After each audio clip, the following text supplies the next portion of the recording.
અહીં આદિવાસી ભીલ જાતિ વિશેની એક સામાન્ય કથા રજૂ કરવામાં આવી છે, જેમાં તેમના ઇતિહાસ, સંસ્કૃતિ અને જીવનશૈલીનો સારાંશ છે. ભીલ આદિવાસી, એક અદ્ભુત સંસ્કૃતિની ગાથા. ભારતમાં વસતી સૌથી જૂની અને સૌથી મોટી આદિવાસી જાતિઓમાંની એક છે ભીલ.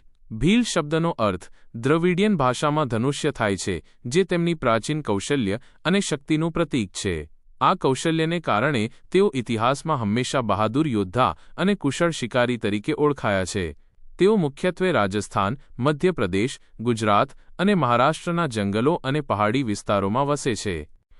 ઇતિહાસ અને મહાભારત કાળનું જોડાણ. ભીલોનો ઇતિહાસ રામાયણ અને મહાભારત જેવા મહાકાવ્યો સાથે જોડાયેલો છે. મહાભારતના પ્રખ્યાત પાત્ર એકલવ્ય એક ભીલ રાજકુમાર હતો. તેની ગુરુભક્તિ અને અપ્રતિમ ધનુર્વિદ્યાની કથા ભીલ સમુદાયના સંસ્કૃતિ સાથે ગૌરવપૂર્ણ રીતે જોડાયેલી છે. આ કથા તેમની ધનુષ્ય બાણ કળાનું ઊંડું મહત્વ દર્શાવે છે.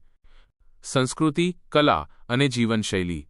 ભીલ સમુદાય પ્રકૃતિ સાથે ગાઢ સંબંધ ધરાવે છે. તેમનું જીવન જંગલો, નદીઓ અને પહાડોની આસપાસ વણાયેલું છે. તેમની સંસ્કૃતિમાં નૃત્ય, સંગીત અને ચિત્રકળાનું વિશેષ સ્થાન છે. નૃત્ય અને સંગીત. તેમના નૃત્યોમાં ઘેર નૃત્ય અને ગોંડી નૃત્ય ખૂબ પ્રખ્યાત છે. આ નૃત્યો તહેવારો અને સામાજિક પ્રસંગોએ કરવામાં આવે છે. સંગીત માટે તેઓ ઢોલ, થાલી અને વાંસળી જેવા વાદ્યોનો ઉપયોગ કરે છે. પિથોરા ચિત્રકળા. ભીલ સમુદાયની સૌથી પ્રખ્યાત કળા છે પિથોરા ચિત્રકળા.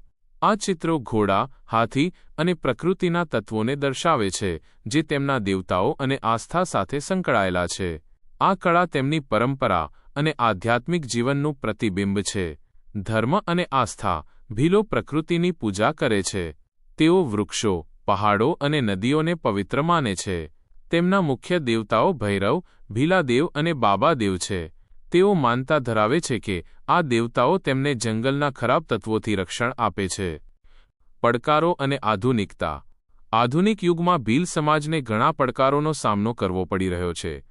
શહેરીકરણ અને ઔદ્યોગિકરણને કારણે તેમનું જંગલ પરનું નિર્ભરતા ઓછી થઈ રહી છે. ઘણા ભીલ યુવાનો શિક્ષણ અને નોકરી માટે શહેરો તરફ વળી રહ્યા છે. જો કે આ બદલાવ છતાં તેઓ તેમની પરંપરાઓ અને સંસ્કૃતિને જાળવી રાખવાનો પ્રયાસ કરી રહ્યા છે. આજે પણ ભીલ સમુદાય તેમની ધનુષ્યની શક્તિ, પ્રકૃતિ સાથેનો પ્રેમ અને તેમની અજોડ કળા માટે ઓળખાય છે. તેમની વાર્તા એ બહાદુરી, પ્રકૃતિ સાથેના સુમેળ અને એક સમૃદ્ધ સાંસ્કૃતિક વારસાની વાર્તા છે, જે ભારતની ભવ્ય આદિવાસી પરંપરાનું એક અનિવાર્ય અંગ છે.